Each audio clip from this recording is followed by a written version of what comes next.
One selection course gives you 132 hours of pure hell and tells you exactly when it ends.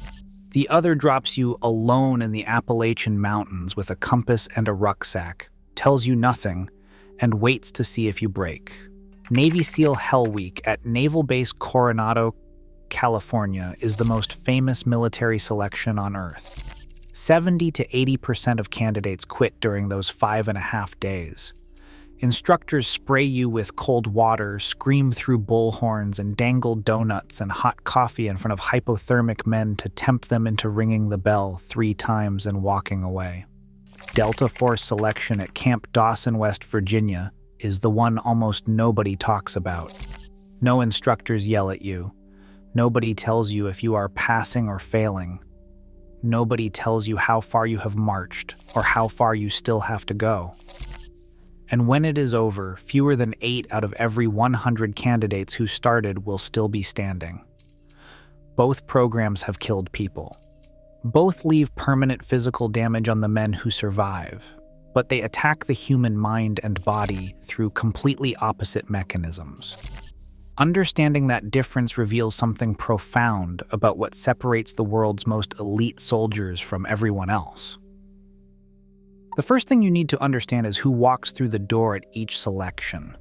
Navy SEAL candidates arriving at the Naval Special Warfare Center in Coronado are often in their early 20s, some fresh from boot camp. BUDS exists to reshape them over 24 brutal weeks. Hell Week hits during the 4th week. Delta Force candidates are a completely different population. They're already Green Berets, Army Rangers from the 75th Ranger Regiment, and Special Forces operators. Most are seasoned non-commissioned officers in their late 20s to mid-30s with years of combat deployments behind them. Colonel Charlie Beckwith, Delta's founder, designed it that way deliberately. After spending 2 years embedded with the British 22nd SAS Regiment in the early 1960s, Beckwith absorbed a philosophy built on the individual operator. He did not want to build elite soldiers from scratch. He wanted to find the ones who already existed. Delta selection runs twice a year at Camp Dawson, an Army National Guard facility in the Appalachian Mountains in Preston County, West Virginia. The course lasts approximately 4 weeks. The first phase involves physical benchmarks and cadre-led navigation with progressively harder rucksack marches. Then comes the stress phase, and everything changes. Every march during the stress phase is solo. Candidates carry a map, a compass, and a mock rifle with no sling through dense Appalachian terrain, including steep slopes, thick laurel thickets, creek crossings, and boulder fields. They navigate without GPS, without trails, and without a single teammate in sight. Rucksack weights start around 35 pounds and climb from 45 to 70 pounds over night marches longer than 18 miles across mountain ridgelines. The navigation operates on a point-to-point system.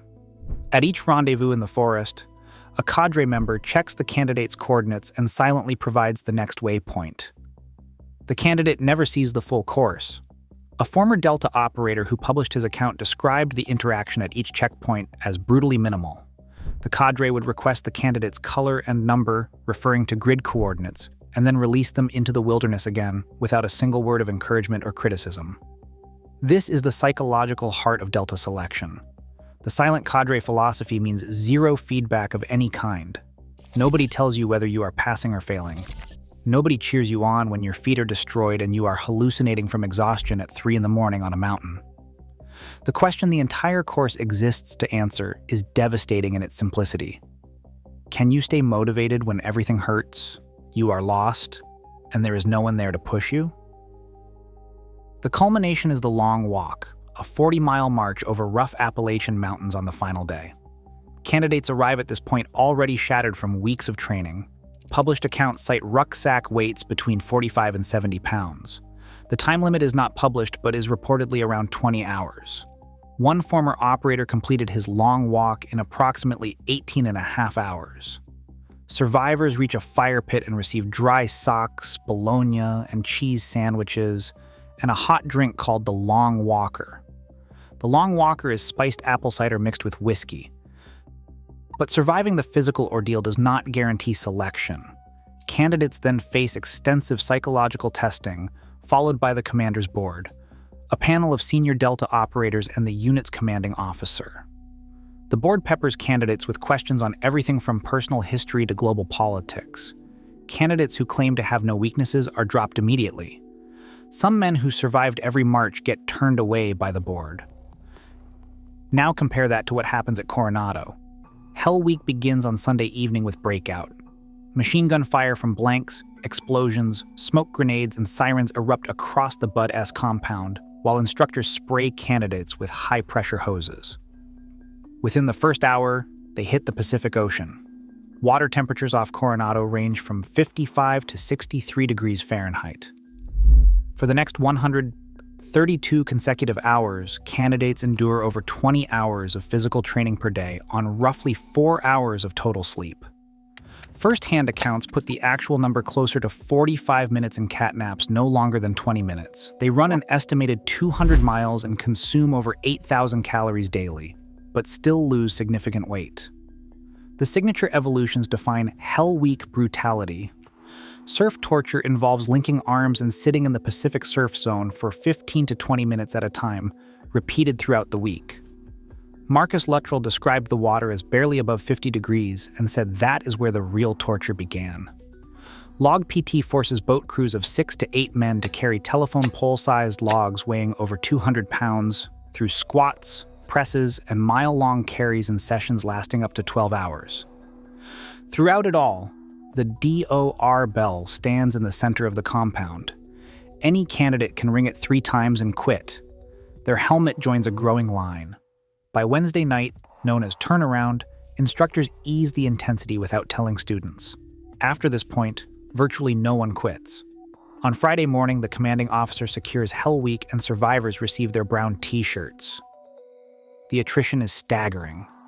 Official Navy data shows that 45% of a starting class drops before Hell Week even begins, with another 21% falling during Hell Week itself. One documented class started with 164 candidates and graduated 10. The full pipeline from enlistment to earning the SEAL Trident carries over 90% attrition.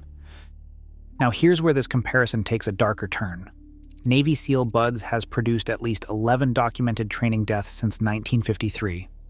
The watershed moment came on February 4, 2022, when 24-year-old Kyle Mullen, a former Yale football captain standing 6'3", died hours after completing Hell Week. During the final days, classmates observed him coughing up dark fluid and blood. After Hell Week was secured that morning, his legs were so swollen he left in a wheelchair. By afternoon, Bud's medics had gone home. Fellow candidates found Mullen in the barracks bathroom filling a Gatorade bottle with blood-tinged fluid. He was pronounced dead at Sharp Coronado Hospital at approximately 5:30 p.m. Cause of death was acute bacterial pneumonia, with an enlarged heart as a contributing factor. Investigators found testosterone and human growth hormone in his car. The subsequent investigation called it a near-perfect storm of missteps. Bud's medical care was poorly organized, poorly integrated, and poorly led. 3 officers faced punishment. The Navy implemented over 13 safety reforms, including advanced cardiology screening, prophylactic antibiotic injections, and mandatory 24-hour medical presence after Hell Week. No documented deaths during Delta Force selection at Camp Dawson appear in open-source reporting, but the British SAS selection that Delta's course mirrors has a documented body count. On July 13, 2013, 3 SAS reservists died during a 16-mile selection march over Pen y Fan in the Brecon Beacons of Wales. Temperatures exceeded 88 degrees Fahrenheit. All 3 died from hyperthermia. Since 1984, 20 soldiers have died during British Special Forces selection in the Brecon Beacons. Delta candidates face the same type of heavy rucksack marches over mountainous terrain, carrying similar loads for far longer distances. The psychological difference between these 2 programs comes down to one devastating insight. When no one is yelling at you, there is nothing external to fight against. In Bud S, instructors create an adversary. David Goggins, who went through 3 Hell Weeks, built his entire strategy around using the instructor's negativity as fuel. You can channel hatred and spite toward the men spraying you with cold water at 3 in the morning, but in the Appalachian wilderness at 2 in the morning, alone with a 50-pound rucksack and no idea how far you've marched or how far remains, there is no adversary except yourself. One former Delta operator captured this revelation in what became the defining insight of Delta selection literature. He wrote that all the frustration and mental torture he had been suffering were completely of his own making and completely within his power to disregard. A mountain was a mountain. Time was time. The only thing that mattered was speed and ground made good. Undisclosed parameters amplify this pressure exponentially. Candidates never know the distance of any march, the cutoff time, or whether they are passing or failing. In Buid S, candidates know Hell Week is 5.5 days. They know Wednesday's turnaround is coming. They can mentally divide the remaining suffering into manageable blocks. Delta offers no such scaffolding. And when candidates disappear, there is no drama, no bell-ringing ceremony, just an empty bunk and a smaller crowd in the mess hall. These two courses destroy bodies through fundamentally different mechanisms. Hell Week inflicts acute, extreme, short-duration punishment. Cold water immersion can drive core body temperature below 90 degrees Fahrenheit. A former SEAL officer who later became an Army physician reported that this can permanently reset the hypothalamus, leaving survivors with abnormally low core temperatures and iron-deficient anemia that can last 6 to 12 months. Delta selection inflicts sustained grinding, cumulative damage over 4 weeks. Thousands of weighted steps over mountainous terrain slowly destroy feet and joints. One candidate's soles ripped completely off when he removed his boots. Another candidate described his feet as feeling like they had been beaten with a baseball bat. Hallucinations are common during the longest marches. One operator described being asleep on his feet and still moving during an 18.5-hour-long walk. The question of which selection is harder ultimately misframes the comparison. These are not two versions of the same test. BUDS transforms civilians into special operators through shared physical suffering and team-based endurance. It answers the question, can you be rebuilt? Delta selection identifies the rarest psychological profile among the military's existing elite. It answers a completely different question, who are you when everything is stripped away? The proper comparison is not even BUDS against Delta selection. It is DevGru Green Team, the 6 to 8 month course that selects from experienced Navy SEALs for SEAL Team 6, against Delta's pipeline. Green Team carries roughly 40 to 50% attrition from already elite operators. The only publicly known operator to have served in both DevGru and Delta Force described Delta selection as far more grueling than any Special Forces qualification course. Colonel Beckwith wrote about what the British SAS taught him about selection. What the regiment ended with were men who enjoyed being alone, who could think and operate by themselves, men who were strong-minded and resolute. That's what Delta selection still finds today in the mountains of West Virginia. Not the toughest bodies, the most unbreakable minds. If you want to see what happens when Delta Force operators actually deploy and why their missions remain classified decades later, subscribe to this channel. There is a reason the Pentagon does not want you to know what these men do after selection ends.